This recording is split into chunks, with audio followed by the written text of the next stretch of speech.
First contact. Captain Maya Chen stood at the viewport of Orbital Defense Station Argus, watching Earth rotate slowly beneath her. 10 years of service in the United Earth Defense Force had earned her command of humanity's most advanced early warning system. Not that there had been anything to warn against until today. "Captain, we're detecting anomalies at the edge of the solar system," Lieutenant Rashid called out, his voice unnaturally calm despite the tension in his shoulders. "Multiple objects dropping out of what appears to be some kind of faster-than-light travel." Maya moved swiftly to the main console, her heart suddenly racing. "Show me." A holographic display flickered to life, revealing what could only be described as a tear in space itself as dozens, no, hundreds, of vessels emerged like predators from the darkness. "My God," she whispered, "it's happening." Humanity had long debated whether we were alone in the universe. That question had just been answered with terrifying clarity. "Alert all UEDF commands. Protocol first contact," she ordered. "But keep orbital weapons systems on standby. We don't fire unless fired upon." Within minutes, the station's communication systems lit up with incoming transmissions from every military and governmental organization on Earth. The UN Secretary-General's face appeared on her private screen. "Captain Chen, you're our eyes up there. What are we looking at?" "Sir, approximately 300 vessels of unknown origin have entered the solar system and are on a direct course toward Earth. Estimated arrival time: 6 hours. They're fast, much faster than anything we've built." The Secretary-General's face remained stoic, but Maya could see the fear in his eyes. "Your recommendation, Captain." Maya took a deep breath. "We show strength without aggression, sir. Let's establish communication before they reach Mars orbit." The alien armada continued its advance, ignoring all attempts at communication until they reached Jupiter's orbit. Then, without warning, every screen in the station flickered and displayed a figure that could only be described as reptilian, with iridescent scales and 4 yellow eyes arranged in a diamond pattern. "People of Earth," the creature's voice boomed through the speakers, translated by the station's eye. "I am Supreme Commander Cax-4 of the Jirax Confederation. Your planet has been selected for resource extraction. Your species' technological development has been assessed and found insufficient for membership in our confederation. You have 2 Earth rotations to prepare your surrender and resource allocation plan. Resistance is illogical and will result in planetary sterilization." The transmission ended abruptly, leaving the command center in stunned silence. Maya exchanged glances with her officers. After a moment, she said, "Open a channel back to them." "Captain," Lieutenant Rashid questioned. "Trust me," Maya said with unexpected calm. "Let's give them something they don't expect." When the connection was established, Maya smiled broadly into the camera. "Supreme Commander Cax-4, this is Captain Maya Chen of Earth's United Defense Force. Thank you for your introduction. We're absolutely thrilled to make first contact with an advanced spacefaring civilization. We'd love to discuss your resource needs and perhaps find a mutually beneficial arrangement. Would you be willing to receive a small delegation to discuss terms in person?" There was a long pause before the alien commander responded, all 4 eyes blinking in what Maya guessed was confusion. "Your response is unexpected," Cax-4 finally said. "You understand that this is not a negotiation. We have assessed your planet's defenses and found them negligible." Maya's smile never faltered. "Of course we understand our technological limitations compared to your impressive fleet, but surely face-to-face diplomacy is more efficient than planetary sterilization.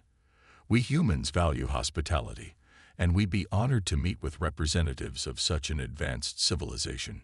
After another pause, Cax-4 responded, "Very well.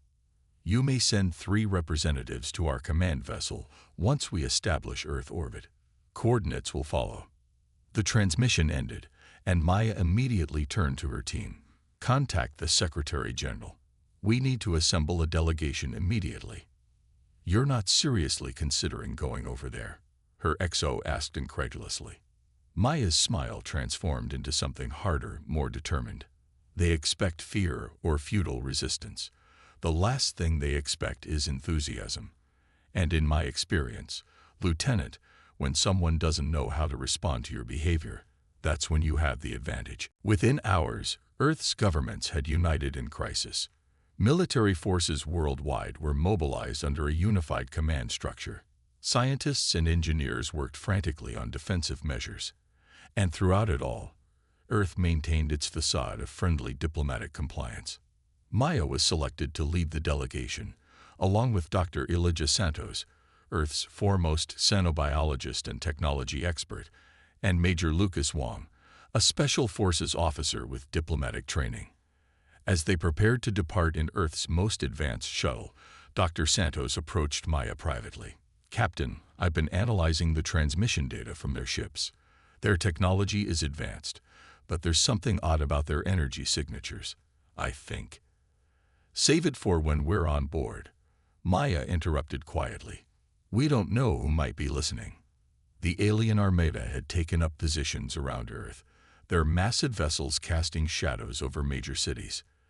As Maya's shuttle approached the Jurax flagship, she marveled at its size. Nearly 2 kilometers of sleek, iridescent metal that seemed to bend light around it. "Remember," she told her companions, "look impressed but not intimidated. Ask questions, appear curious and friendly, and observe everything." When they docked and the airlock cycled open, they were met by 4 Jurax guards, each standing over 7 feet tall with reptilian features and ceremonial armor that couldn't hide the advanced weaponry integrated into their exoskeletons. "Welcome aboard the inevitable dominance," one of them hissed. "Supreme Commander Cax 4 awaits your surrender terms." Maya stepped forward with a bright smile. "We're looking forward to meeting him. Lead the way." As they were escorted through the massive vessel, Dr. Santos quietly activated the sensor device, disguised as a standard tablet. Major Wong memorized every junction, every security checkpoint, and Maya kept talking, asking innocent questions about the ship, complimenting its design, and behaving like an excited tourist, rather than a representative of a species facing extinction. Their guide's confusion was evident, and Maya counted that as their first small victory. The Jurax had expected terror, and without understanding why, they were now off balance. Supreme Commander Cax 4 awaited them in a vast command center, surrounded by officers monitoring holographic displays of Earth and its defenses.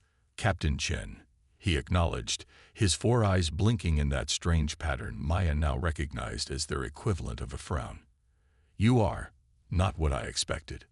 Maya approached with confident strides and extended her hand in a very human gesture of greeting. "Supreme Commander, the honor is ours. Humanity has long dreamed of meeting intelligent life from beyond our world. Though I admit, we hoped first contact might be under more collaborative circumstances." Cax 4 ignored her outstretched hand. "I have reviewed your planet's capabilities.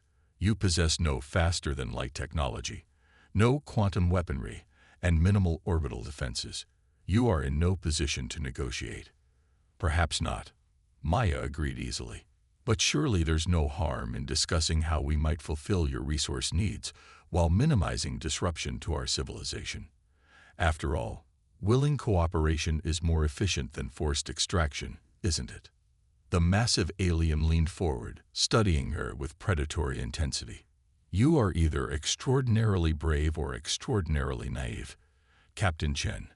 I cannot decide which." Maya smiled again, but this time her eyes remained cold. "Perhaps you'll figure it out before our discussions conclude, Commander." The deception. Maya's delegation was assigned luxurious quarters aboard the inevitable dominance, comfortable by human standards, but clearly designed for surveillance. After a thorough scan, Dr. Santos discovered no fewer than 7 different monitoring devices. "Perfect," Maya whispered as Santos showed her the readings. "Let's give them a show." For the next several hours, the 3 humans behaved exactly as one would expect of representatives from a technologically inferior species. They expressed awe at Jirac's technology, asked seemingly naive questions about interstellar travel, and engaged in emotional debates about how best to surrender Earth's resources while preserving human life. Meanwhile, Santos' disguised equipment continued gathering critical data on Jirac's systems, and encrypted messages were sent back to Earth disguised within standard communication protocols. On the second day, Supreme Commander HFY summoned them to the command center. A large holographic display showed Earth, with key resource deposits highlighted. "We require immediate access to these locations," HFY announced without preamble. "Your fossil fuel reserves are primitive but useful for organic compound synthesis. Your rare earth mineral deposits will be extracted completely. Your oceans contain deuterium sufficient for our fleet's needs." Maya studied the map carefully. These extractions would displace millions of humans and destroy entire ecosystems. "That is not our concern," HFY replied. "The alternative is planetary sterilization." Maya nodded thoughtfully. "I understand. But before we finalize terms, Supreme Commander, my government has requested that you send a small delegation to Earth. We wish to demonstrate our compliance and build trust by showing your representatives our key resource centers." All four of HFY's eyes narrowed simultaneously, a delaying tactic. "Not at all," Maya assured him. "In fact, we're prepared to begin resource transfers immediately at sites of your choosing. The delegation visit would simply help facilitate the process and avoid any misunderstandings." After a moment's consideration, HFY agreed. "I will send my chief resource officer and a security detail. But be warned, Captain, any deception will be met with immediate consequences." "Of course," Maya replied smoothly. "We wouldn't dream of it." Hours later, a Jirac shuttle descended toward the United Nations headquarters in Geneva, where world leaders had gathered to officially surrender to the alien delegation. Global news broadcasts covered the historic event, showing humanity's solemn acceptance of their fate. What the broadcasts didn't show was the network of quantum entanglement devices being activated across the planet, or the specialized EMP generators being positioned in low Earth orbit disguised as debris. Dr. Santos stood beside Maya as they watched the Jirac's delegation enter the UN General Assembly Hall. "It's working, Captain. Our scans confirm their technology relies heavily on quantum-aligned artificial intelligence, just as I suspected. And our countermeasures. Ready," Santos confirmed. "The moment they're activated, their entire fleet will experience a cascading system failure. But we'll only get one chance."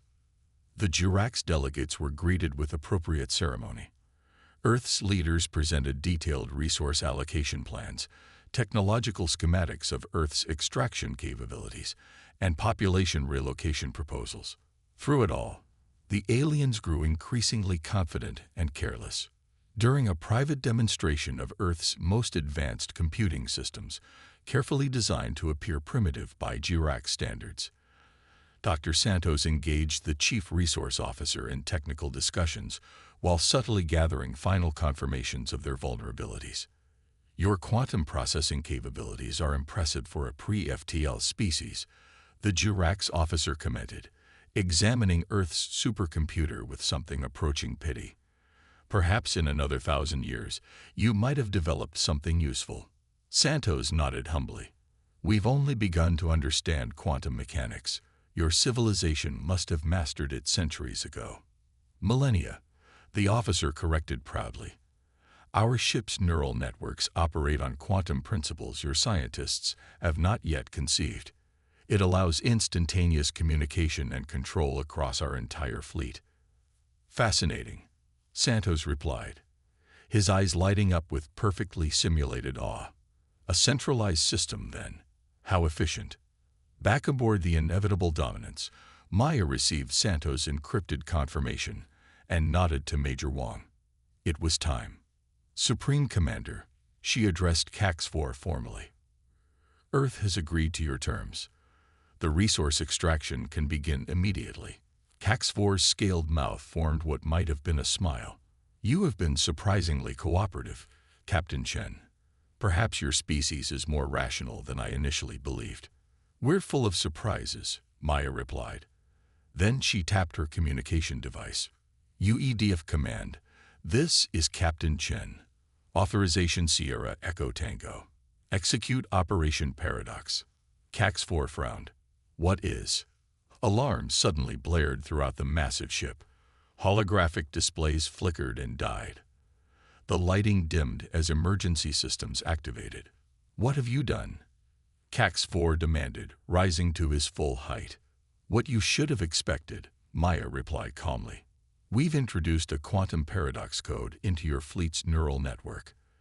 As we speak, every ship in your armada is experiencing catastrophic system failures. On the main screen, which was now displaying emergency diagnostics, they could see Jurax vessels drifting out of formation, weapon systems offline, and communication networks collapsed. Impossible, Cax-4 snarled. You are a pre-FTL civilization. Actually, Santos interjected, stepping forward. We abandoned faster-than-light research 50 years ago, after discovering fundamental flaws in the approach you're using. We chose a different technological path. While you were busy conquering less developed worlds and stealing their technology, Maya added, we focused on information theory, quantum cryptography, and artificial intelligence safeguards. Your technology is certainly impressive, Commander, but it's built on a fundamentally flawed architecture that we identified and discarded decades ago. Major Wong had already disabled the two Dirax guards using a neural disruptor disguised as a ceremonial pin. Your security teams throughout the ship are experiencing similar difficulties, he informed Cax-4. Nothing lethal, I assure you. Outside the viewports, small Earth vessels, previously hidden behind the moon and in asteroid fields, emerged and surrounded the disabled alien fleet. You see, Commander, Maya explained, humans have a long history of being underestimated, and we've learned that sometimes appearing weak is the strongest strategic position. The reversal. Supreme Commander Cax-4 stood rigid with fury as his mighty armada hung powerless in Earth's orbit. 300 warships, each capable of devastating an entire continent, rendered impotent by a species he had dismissed as primitive. This is an act of war against the Jurax Confederation, he growled. When our homeworld learns of this treachery. They won't, Maya interrupted calmly. At least not for quite some time. The quantum entanglement network your ships use for instantaneous communication has been severed. No distress signals are leaving this system. Dr. Santos approached with his tablet displaying technical schematics of the Jurax fleet. Your ships are designed brilliantly, Commander. Truly impressive engineering.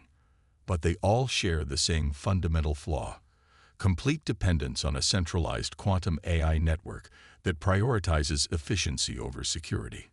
A network, Maya added, that's now running an infinite recursive loop trying to solve an unsolvable problem. We call it a logic bomb. Outside, Earth vessels had taken position around each alien ship. They weren't warships. Humanity had never needed to build a space-based military fleet, but research vessels, mining ships, and orbital construction platforms, now serving as escorts to the disabled armada. What happens now, Captain?